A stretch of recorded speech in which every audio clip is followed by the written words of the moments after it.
startup policy in this month definitely will get launched. It's awaiting a cabinet approval, which will be coming at the earliest. ती जायना पुढे startup जातली.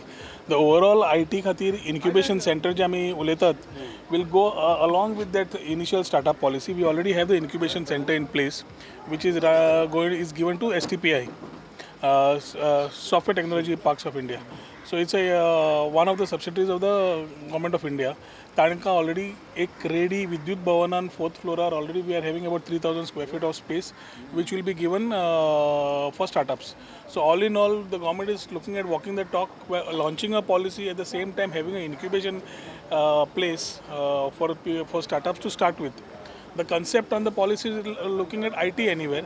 So people all over Goa have a scope to start IT startups at different locations where they want.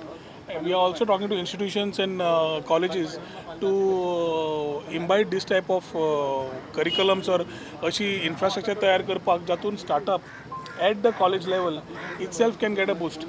Your startup म्हणटकर it is not related to only IT म्हणजे any. It can be any IT related. It can be agriculture. It can be health. It can be so many factors which can be coming into this.